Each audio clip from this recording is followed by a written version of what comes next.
Olá, meu nome é Nilson, eu sou orientando do professor Bruno, né? E eu vou estar aqui falando sobre compressão, um trabalho sobre compressão neural de imagens com restrição de taxa. Eu vou falar um pouco sobre a motivação e o objetivo que a gente tem com esse trabalho, apresentar depois alguns dos tópicos importantes na área. Em seguida, eu vou apresentar a proposta, né? E finalizar com os resultados e algumas conclusões a respeito do estudo. Compressão de imagens ela é uma tarefa bastante relevante para comunicação, transmissão e armazenamento atualmente. Né? A gente costuma dizer que na realidade a tarefa de a compressão de dados que viabiliza esses quesitos aí. Né? E classicamente a compressão envolve o uso de transformadas, técnicas de predição para enviar só resíduos, técnicas de quantização, codificação de entropia, né, dentre outras. E a gente tem um longo histórico aí de codecs de imagens, né, começando com o JPEG 1, né, que desde a sua concepção ele foi o grande campeão em aplicação prática, né, em uso. Né. Veio posteriormente o JPEG 2000, né, que melhorava os resultados do JPEG, mas ele não teve tanta adoção. Né. Ele era útil para imagens médicas, dentre outras. Mais recentemente, a gente tem iniciativas como o JPEG XR e o BPPG, né, que tem uma performance um tanto superior ao JPEG One, mas em compensação já estão um pouco defasados, porque tem limitações com relação a imagens HDR, por exemplo. E aí a geração sucessora, que veio o JPEG XT, passava a lidar com imagens HDR, e a última grande iniciativa do comitê é o JPEG XL, né, que é para ser uma solução mais robusta do que todas as anteriores. Né. Isso é o paradigma clássico, né, mas por volta de 2017 para cá, a gente tem a adoção de redes neurais para realizar a compressão de imagens. Né. Inicialmente, os trabalhos levantavam assim, dúvidas a respeito da performance possível de redes neurais para uma tarefa de baixo nível, né, a plausibilidade delas. Né. Mas de lá para cá a gente tem visto uma grande melhora. Né. Inicialmente a gente tinha trabalhos que eram competitivos só com JPEG One, mas hoje em dia a gente já tem trabalhos que batem o BPG, né, no caso o HEVC Intra. Né, então teve um avanço muito significativo da área. E a gente divide aqui em termos de literatura os trabalhos mais relevantes em abordagens não variacionais e variacionais. Aqui eu estou observando o que a gente chama de abordagens end-to-end, onde a gente substitui todo o processo de codificação por redes neurais. Né. Essas técnicas são baseadas em autoencoders, naturalmente, eles têm uma estrutura interessante para codificação. Né. E o primeiro trabalho aí relevante foi em 2016 do Toderich, onde eles aplicaram redes profundas com memória LSTM. Né. E aí, a partir dessa memória, eles faziam codificações progressivas usando o resíduo, progressivamente melhores. Né. Em 2017, o Meaning ele propõe uma melhoria em cima dessa arquitetura, onde ele começa a simular o que a gente chama de DPCM, né? Predição de contexto, para que a rede já desde o início passe a lidar já só com resíduos, reconstrução de resíduos. Né? E um trabalho do nosso grupo, agora mais recente, expande esse trabalho do Meaning para fazer essa predição intra de contexto usando múltiplos modos, inspirados nos codecs HEVC e H264, por exemplo. A gente tem aqui, então, abordagens com taxa variável, taxa flexível, mas uma complexidade significativamente alta, especialmente por essa codificação progressiva com camadas que têm memória. A gente tem as abordagens que usam os autoencoders variacionais. Né. Eles foram introduzidos em 2017 com esse primeiro trabalho do Ballet, né, e que foi o primeiro trabalho a propor a otimização da taxa de distorção no próprio autoencoder, e essa otimização que faz a equivalência para os autoencoders variacionais. Né. Em 2018 eles melhoram essa abordagem, incluindo o que a gente chama de hyperprior, né, na abordagem anterior. Eles adicionam um pouco mais de estrutura, né? E assim, eu não estou citando aqui, mas um grande número de trabalhos são baseados, tanto em codificação de imagens quanto em codificação de vídeos, são baseados nesses trabalhos do Ballet. Então, meio que são trabalhos que definiram esse paradigma com as abordagens variacionais, né? E aqui a gente tem as abordagens estado da arte aqui no momento, essas abordagens com autoencoders variacionais, né? Então, assim, a gente tem tido um grande interesse, né, visto um grande interesse da área, mas a gente tem tido pouca aplicação prática para isso. Então, a gente tem várias razões, né? Uma razão natural é que leva muito tempo para estabelecer um novo padrão de codificação, né? Outra levantada são os requisitos computacionais para rodar codecs neurais complicados, né? E um último que também restringe certas aplicações práticas é a falta de controle de taxa. Essas redes não têm uma taxa fixa que elas produzem para a compressão das imagens, né? E, por exemplo, se a gente pega os trabalhos de referência, o trabalho do Toderich, ele tem taxa variável, a gente consegue alcançar isso, né, com uma única arquitetura, mas é uma solução bastante complexa e inviável, tá, de abordar. Já os trabalhos do Ballet, eles não têm orientação à taxa, né, e um único modelo pode produzir várias taxas diferentes, e requer, então, múltiplos modelos treinados para tentar obter taxas específicas.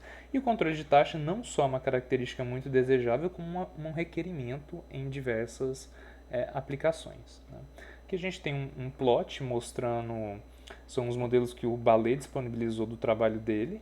Ele disponibilizou 8 modelos com otimizações diferentes, né, crescentemente melhores essas otimizações. E dá para ver que foi aplicado na Kodak, cada pontinho preto é a reconstrução de uma imagem da Kodak, a compressão, né? Dá para ver que a variância é muito grande, né? Então está muito longe de ter uma taxa específica cada modelo, né? É claro, o modelo não foi treinado para isso, mas o que eu quero mostrar aqui é que essa propriedade desejável ela não existe aqui, né? Então, nosso objetivo nesse trabalho foi, né, propor um modelo neural que a gente possa ter uma restrição de taxa, né? E a gente adota para essa restrição, na realidade, uma solução não restrita, usando uma estratégia que a gente chama de relaxamento lagrangiano, né?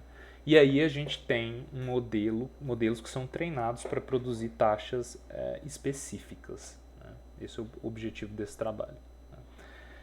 Falando de conceitos, um dos principais conceitos é o conceito de autoencoder, né?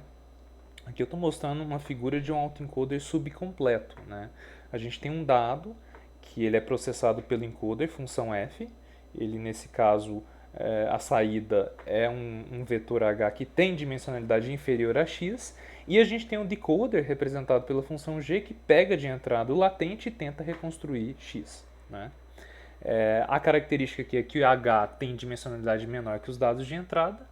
E por essa razão, o autoencoder ele tem uma estrutura inerentemente vinculada à tarefa de codificação.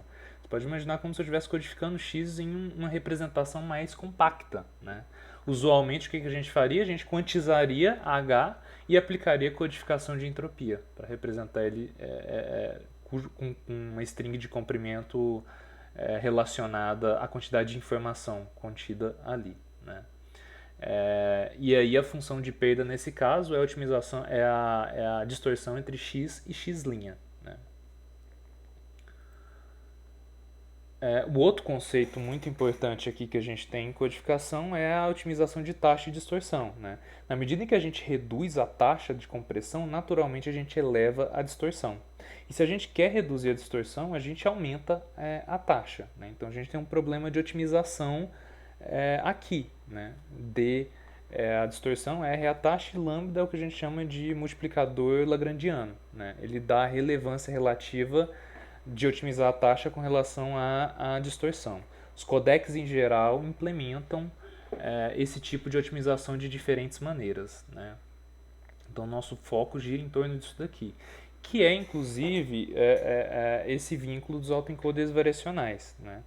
A formulação do autoencoder variacional começa a partir do teorema de Bayes, que eu mostro aí na equação 2. Né? A gente quer obter a distribuição da variável latente z. Né? Então a gente aplica o teorema de Bayes. Z pode ser um parâmetro que se quer estimar, por exemplo, pode ser várias coisas, estatisticamente falando. Mas o problema da otimização da inferência bayesiana é o denominador ali, o p de x, a verossimilhança marginal.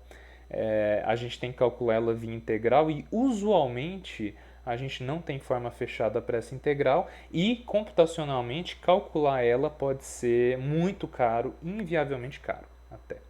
E aí a abordagem de inferência bayesiana mais conhecida é o que a gente chama de abordagem variacional, onde ao invés de tentar calcular esse a posteriori p de z dado x, a gente vai usar a família variacional, que a gente vai estar representando por q, quer dizer, e vai transformar isso em um problema de otimização, tentando estimar q de forma que aproxime-se do verdadeiro a posteriori, certo?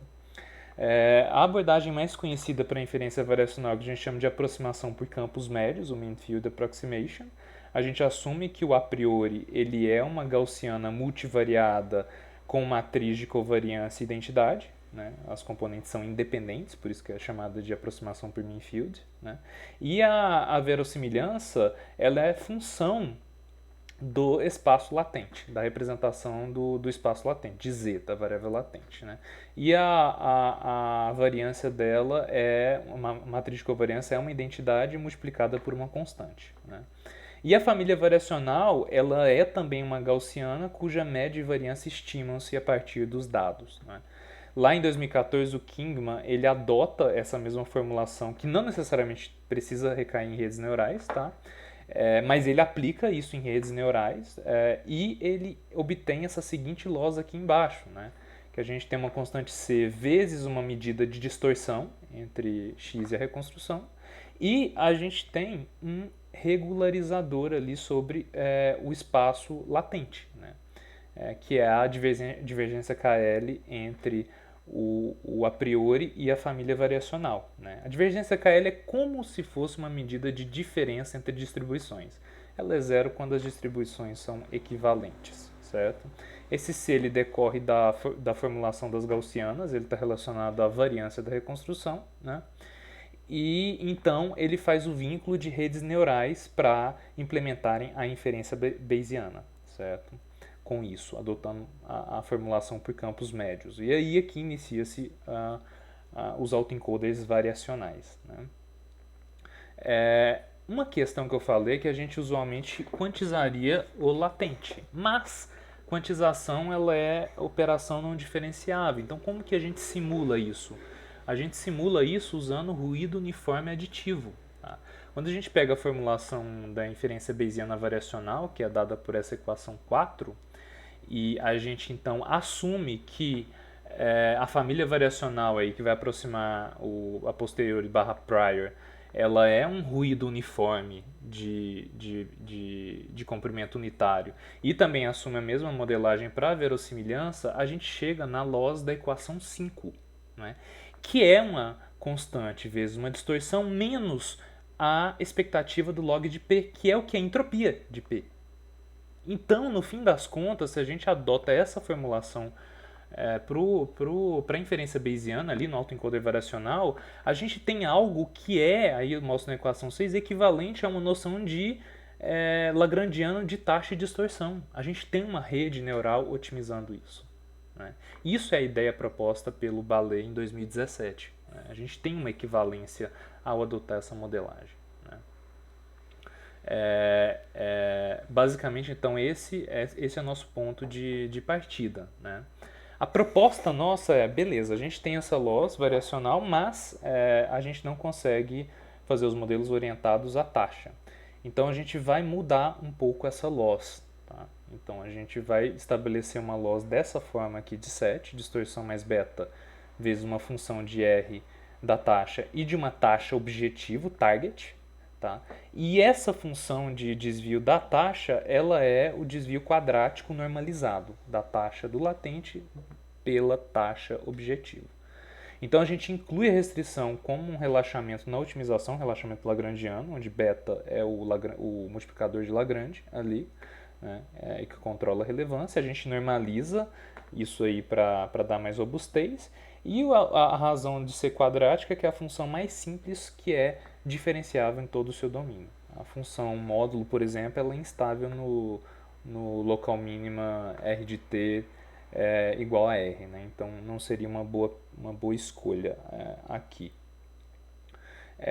Essa loss ela pode ser expandida como um polinômio de segundo grau, distorção mais um polinômio de segundo grau, dependente da taxa, que o A, nesse caso, é a taxa obtida dividida pela taxa target. Quando a taxa obtida for igual à taxa target, a loss se reduz só à distorção, já que o fator A vai ser igual a 1. Então, no fim das contas, a gente está induzindo um mínimo local em R tendendo a R de t, né? E aí a rede fica otimizando a distorção, né? Colocando em duas etapas, né? O beta, como quaisquer constantes de polinômios de segundo grau, ele está relacionado à largura da parábola. Quanto maior o valor dele, menos larga é a parábola, mais ela cresce rapidamente. E ele naturalmente é dependente de R de t, já que ele vai controlar a relevância relativa da otimização da taxa com relação à distorção. Né? É como se a gente visse o casco convexo, que a gente chama aqui, a relação de distorção e taxa. Né? A gente tem vários pontos aqui de distorção para taxas diferentes.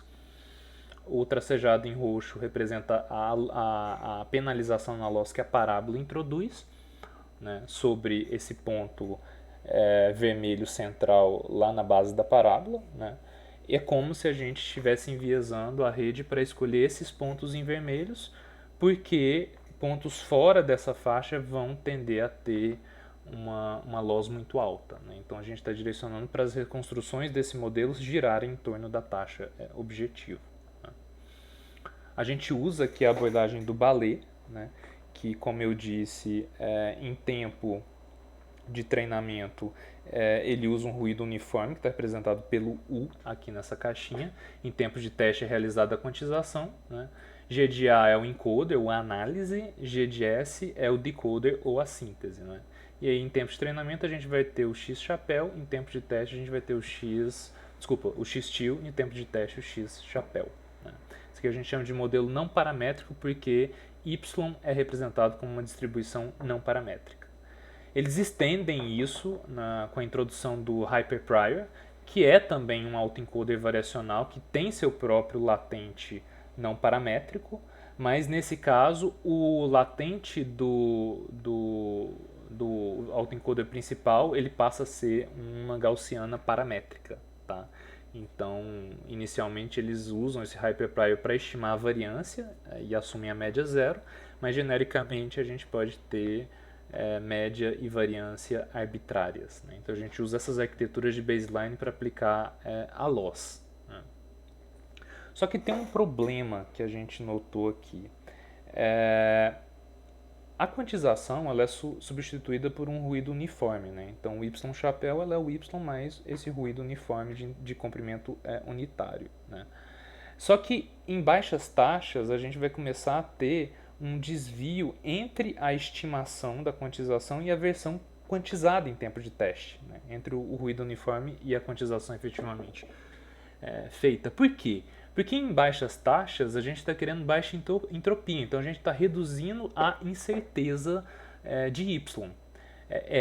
Por consequência, a gente vai estar reduzindo a variância das gaussianas, ou em qualquer distribuição em geral, genericamente falando, né?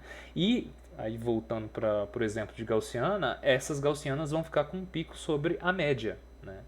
E nesse caso, essa diferença entre o ruído, esse descompasso entre o ruído uniforme e a quantização, ela vai ficar mais evidente. Era uma coisa não percebida nas outras arquiteturas, na abordagem original, provavelmente porque eles não focavam em reconstruções com taxa específica, mas ficou visível aqui. Tá? É como se a gente considerasse essas duas curvas, né? Que seria essa diferença da estimação do y tio e do y chapéu, né? Se a gente considerar que essa componente ela tem uma variância menor do que meio e uma média zero, né? Se a gente simplesmente quantizar, os valores de y vão ser, após a quantização, zero, né? E a distribuição quantizada vai ser representada por esse tracejado em azul, né? Que vai corresponder ao intervalo unitário que a gente comprimiu em zero, né? Mas o y chapéu correspondente, desculpa, o y tio correspondente, como a gente acrescenta ruído uniforme nele, ele pode estar no intervalo menos 1 ou 1, certo? Com a probabilidade dele determinada pela CDF dele mais um meio menos a CDF dele menos um meio, né? A gente está pegando o intervalo correspondente unitário, certo? Só que se o y chapéu ele for diferente de zero, ele pode estar numa região onde a probabilidade dele vai ser menor do que a probabilidade acumulada na versão quantizada, né? Essa probabilidade menor, ela vai fazer a entropia ficar maior em tempo de treinamento. E a gente vai penalizar exageradamente essa entropia. O resultado é que em tempo de teste, a gente vai ter taxas menores do que o esperado, porque a otimização foi mais pesada do que o esperado aqui, por conta deste descompasso. Este descompasso vai tender a aumentar, a ficar mais evidente na medida em que as gaussianas se tornam mais tendam a ter menos e menos variância, tá? Ou seja, nas menores e menores taxas isso vai ficar mais e mais evidente, né?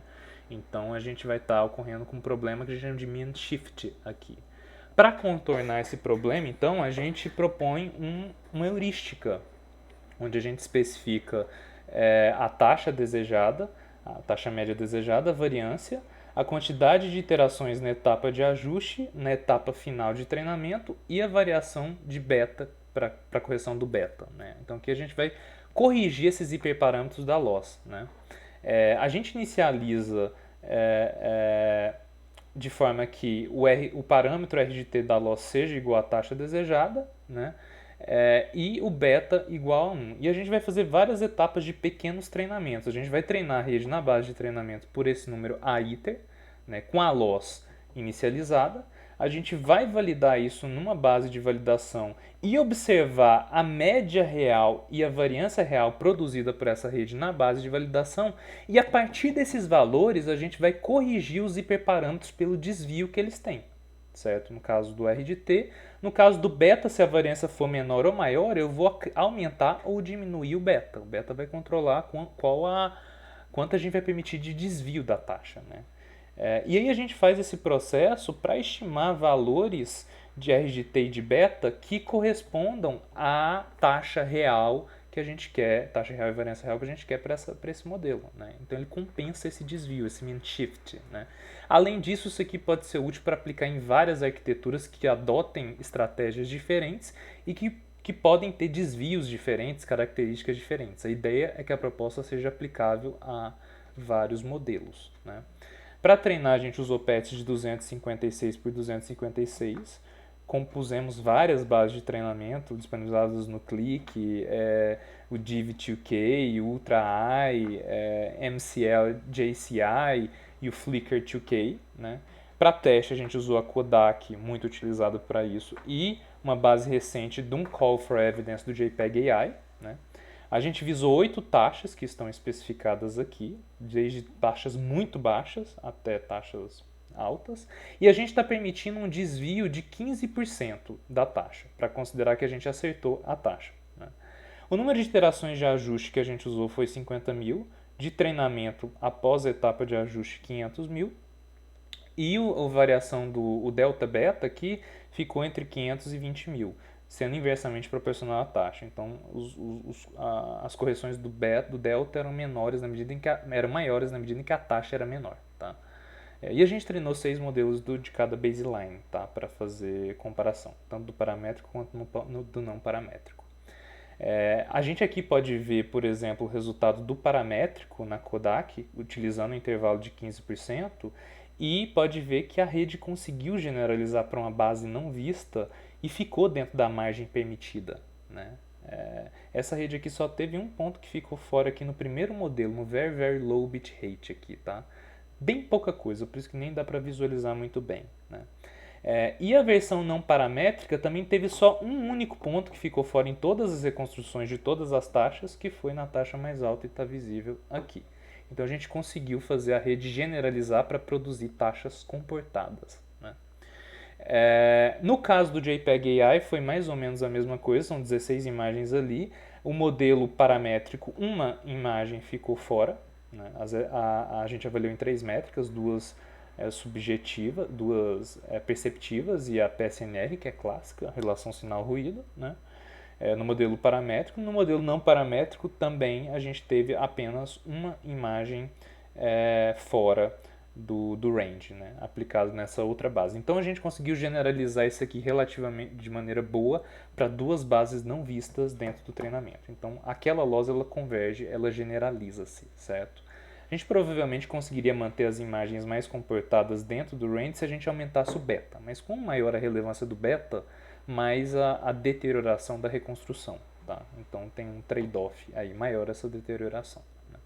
Para comparar com os baseline, a gente compôs os 6 modelos como se fosse um ensemble de reconstruções e selecionou para todas as taxas apenas as reconstruções das imagens do JPEG AI que estivessem dentro do range permitido.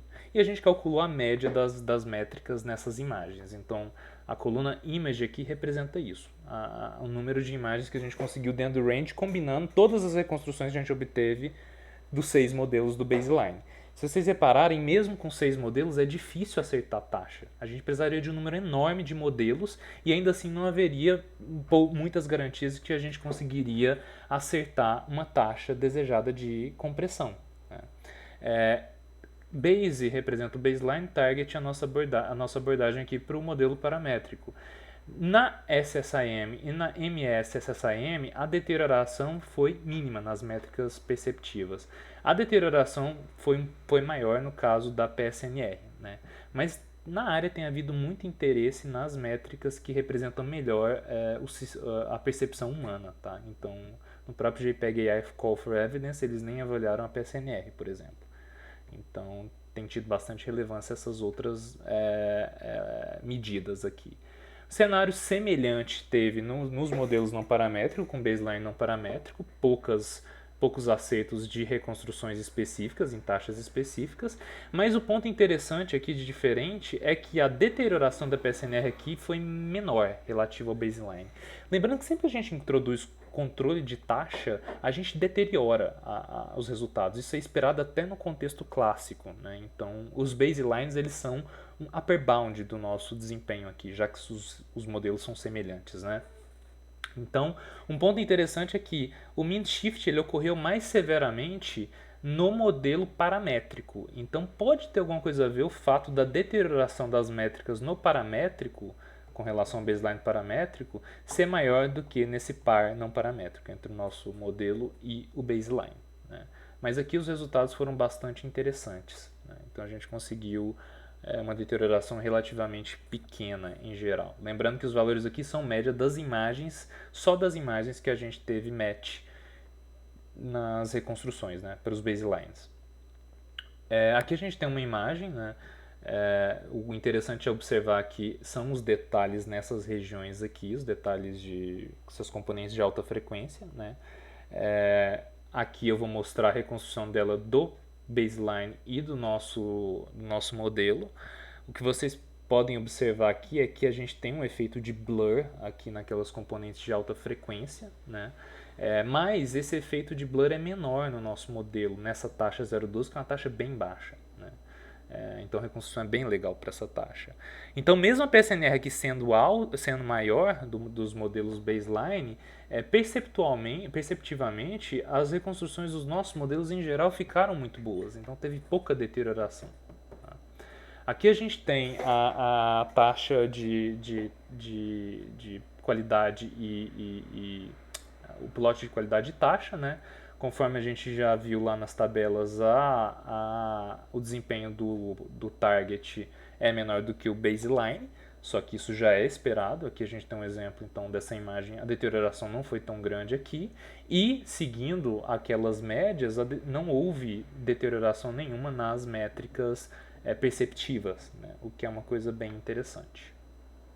Então a gente propôs aqui uma solução relaxada para um problema de restrição de taxa. A gente propõe uma loss que leva em conta com seus hiperparâmetros a média e a variância desejada e uma heurística para estimar esses parâmetros e deixar essa estimação mais robusta, mais automática, né, para várias arquiteturas.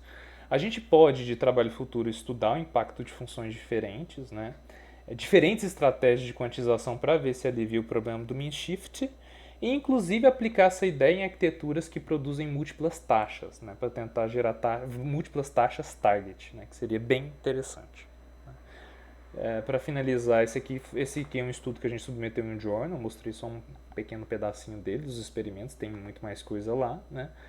E a gente também, nessa linha aqui de trabalhos, a gente já publicou 2 estudos, um no ICIP aqui, e outro num workshop do CVPR, todos nessa linha de compressão neural, nosso grupo, né? E é isso aqui, tem as referências.